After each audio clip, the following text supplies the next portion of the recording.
Ladies and gentlemen, welcome back to the channel, and you guys know I loved Black Ops 4. I made tons of videos on that game throughout the entire year. For me personally, Black Ops 4 was incredible all around, from the super high health pools to the movement to the specialist abilities and the kill streaks. Like, I love that game's multiplayer. For me personally, it's top 3 all time, which I know is like sacrilege to a lot of you, but for me personally, I thought that the Black Ops 4 multiplayer was really good. It rewarded actual player skill. It wasn't about using OP setups as much. It wasn't about camping. It was about gun skill, essentially. Like, if I died in Black Ops 4, typically I deserved it. Like, it was my fault and there's something I could have done better, and I like that in a game's multiplayer. So for me personally, Black Ops 4 multiplayer was top tier. When it came to zombies, as a casual player, it was good enough. Like, I liked doing the daily contracts for battle pass progress and daily tier skips and things like that, and it was fun to explore the maps and try them out, but I'm not a hardcore zombies guy. I know that in general, the zombies community maybe doesn't like Black Ops 4 zombies nearly that much compared to games like Black Ops 3, which it's hard to follow a game like Black Ops 3,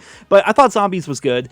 And in my own personal opinion, Blackout was by far the better of the two Call of Duty Battle Royales. I absolutely love Blackout. To this day, I honestly think that if Blackout got the Warzone treatment in that it was cross-platform and free-to-play, I think that Blackout would be larger than where Warzone is right now. I think Blackout is that much better than Warzone. Blackout itself had a map that was designed for movement and a traditional Battle Royale. I mean, looting was paramount in that game mode compared to Warzone, because in Warzone, you just get your loadout and then you hide the entire match, essentially. At least that's what most people tend to do.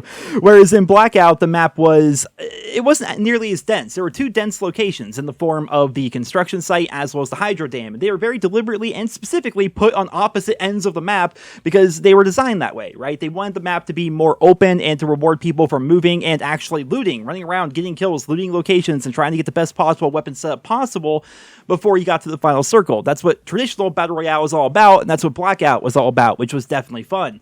The leveling in Blackout was slow and rewarding, with Blackout-specific characters being unlocked at different levels, which looked incredible, and there were also tons of Blackout-specific characters that could be unlocked via map challenges. The point of the game wasn't only just to try to win, there were also tons of other things to do. Like, for example, and everyone knows this, to unlock Frank Woods and use him in Blackout, you had to get his bandana from a very specific location and fight all the other players that were also trying to get that bandana. Grab his bandana, and then fly a helicopter in the game for 2 minutes without being shot down or dying, and then win the game with Woods' bandana in your inventory to finally unlock him. He was one of the hardest characters to actually unlock, and it was super rewarding. It was super fun, and every time you played Blackout, if you decided to drop anywhere near the helicopter location where the bandana would spawn, you would think to yourself, hey, maybe I'll just spend this match trying to get Woods as compared to focusing on trying to win or do any of these other things. Like, maybe partway through the match, you'll be playing, and then suddenly you realize, wait a minute, the guy I just killed had Reznov's hat in his inventory. And a sniper rifle. Maybe I'll just pick up Reznov's hat and the sniper rifle, try to hit that 200-meter shot and get the kill, and then try to place in the top 3 to unlock Reznov. Like, it was a very interesting gameplay mechanic. It made it so the world felt more alive and more dynamic. And then on top of all of that, we had number skins, and number skins were awesome. Like, if you guys don't know how number skins work, let me just explain this for a moment. So every specialist within Black Ops 4 had a numbers skin that you could unlock in Blackout. How you did this was you had to find their very specific item. Like, for example, you had to find this little charm if you wanted to get the number skin for 0, and then I think you had to EMP like 40 pieces of equipment or something like that. Like, I put some of the challenges on your screen right now. Every single specialist in the game had a different item that you had to get, and then a different challenge you had to do with that item. Certain challenges were kind of easy. I think Torque and Ajax were some of the easiest number skins to unlock, whereas harder ones would be ones like Battery. Actually, have footage of me getting the Battery number skin here. You had to get very lucky and get her war machine out of a supply drop, I'm going to call it. And these supply drops periodically came in on the map. They're like these helicopters that would fly in and drop off a care package out in the middle of nowhere. And then you had to go there, get lucky enough to get the war machine out of the care package, and then I think get 2 kills with it to unlock the number skin for Battery. Prophet's number skin was really hard to get. Like, every single specialist had their own challenge associated with the Blackout map. And for doing those challenges, you got the number skin, which is one of the most rare and prestigious skins in the game. Like, if we're talking about actual skins having prestige within the Call of Duty franchise, typically they don't. I mean, we're talking like maybe dark matter, sure, gold camo, diamond camo, those are things for your gun, but for your actual character, when it came to things you had to do in the game to unlock things that are difficult, the number skin was basically the only thing that we had in Black Ops 4, and it was really cool. And for me personally, I took a lot of pride actually in going through and doing every single challenge for these number skins in Blackout so that I could use those number skins in multiplayer. It kind of showed that I was the kind of player that plays multiplayer and Blackout as compared to only grinding multiplayer. So I'm running around multiplayer with my dark matter gun with my number skin that I unlocked in Blackout. It was a really cool feeling to finally get all the number skins in the game.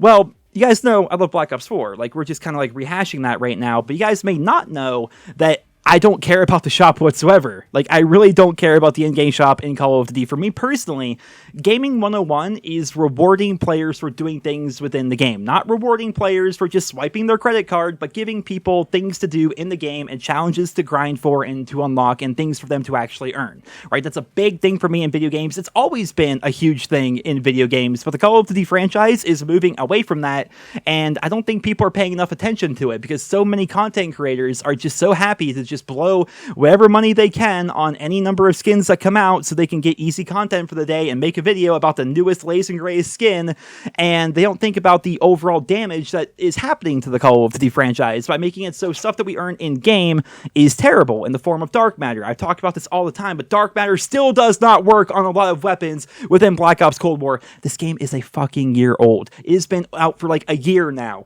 Dark matter, the end game camo, the thing you actually get for grinding the game and doing every weapon challenge for every weapon in the game, doesn't work. Whereas stuff like this still exists. You guys know, like, I don't pay attention to the shop whatsoever, so when this was brought to my attention, I just knew I had to make a video. That number skin from Blackout that was so insane and so prestigious and difficult to unlock and rewarding, and it was this thing that you grinded for and it felt great once you got it, it's now in Black Ops Cold War. But you don't earn it, you don't unlock it, you pay $25 for it. And they added some extra things like camos and stuff like that. But the exact same skin, literally the same skin from Black Ops 4, which was basically the Blackout equivalent of dark matter. I understand that you can unlock dark matter in Blackout by picking up paint cans, but that's, getting all the specialist number skins in Blackout was really prestigious in Blackout. That's just what it was. If you saw somebody with a number skin in multiplayer, you knew they did something, especially some of the more difficult ones like Prophet. You knew they really had to grind to get that, and it took some skill, and it took some time, and it took a lot of effort on their part, right? And now they brought back that same skin, and you just buy it in the shop. And you can't earn it. They missed a huge opportunity here. They could have did something with Warzone to make Warzone actually interesting for a change by making it so different items drop in the world in Verdansk that you can pick up and then, unlock the number skin for the Black Ops Cold War specialists in the game, or the operators. They could have done something like that, but no, instead they just added a $25 bundle where they copy and pasted the exact same skin into the game. And honestly, it's a slap in the face. It really is. Like, nothing is sacred in COD anymore. This is the equivalent of them, like, I guess they did this already, but this is the equivalent of taking, like, dark matter camo and then just selling it to people. You look at the dark matter that we have in Cold War and how it maybe doesn't stack up that well compared to Black Ops 3. What if they're just like, you know what? We're just going to sell the Black Ops 3 dark matter camo. We're going to put that in the shop because why not? Oh, wait, they actually kind of did that. Nothing is sacred anymore, man. Nothing is. Like, they basically just sell you dark matter. I remember back in World War II, the chrome camo was the dark matter equivalent in Call of Duty World War II, and instead of updating it and making it good, they made a better version of chrome, and they sold it in the shop. It was called Metalflage. It was a supply drop camo, and it was better than the dark matter equivalent of Call of Duty World War II.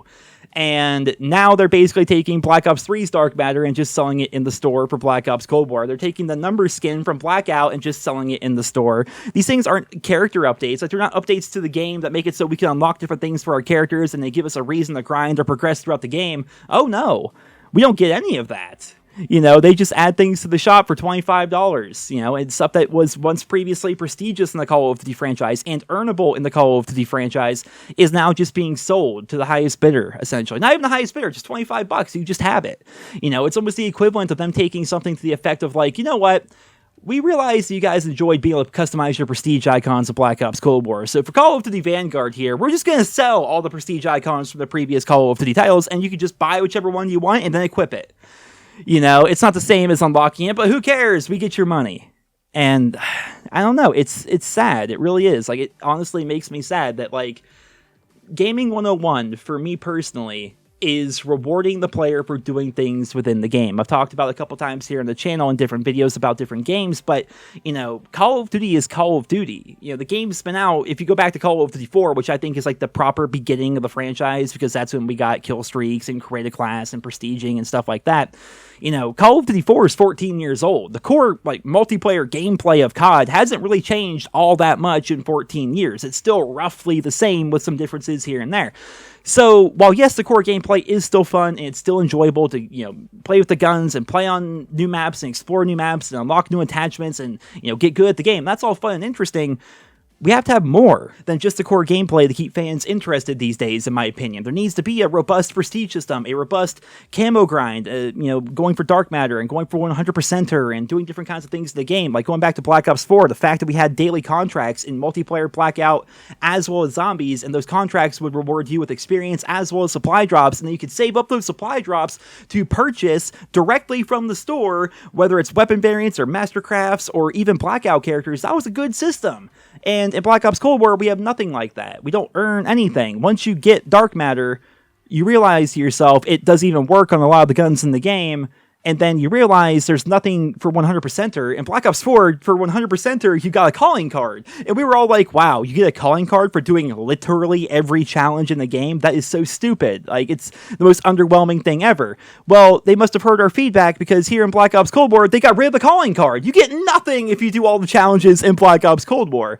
And then they take the stuff that used to be rewarding for actually grinding the game and being invested in the game and being a loyal fan of the game, that kind of stuff, like the number skin, they don't add it to the game for us to earn. They sell it in the shop now. And it just goes back to what I said. I was talking to my brother about this the other day when we were all like streaming in Discord and stuff. And my brother's like, wow, nothing is sacred in COD anymore, is it? And I'm like, you know, that's like probably the title for my next video, because that just, yeah, that pretty much describes it ridiculously well. Nothing is sacred anymore. And fuck the player base, fuck you for trying to, you know, enjoy the game or grind it, just buy our shit and play Warzone, is basically what they seem to be saying. Hopefully it'll be different in Vanguard. Sledgehammer does have a tendency to listen to the player base, but they're also the same group of people that made Chrome Camo and Metalflage.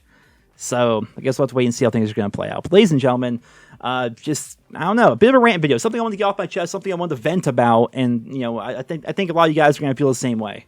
So I wanted to talk about that here today. Get your guys' thoughts and feedback down there in the comments. Thank you all so much for listening, and I hope you guys all have a wonderful day.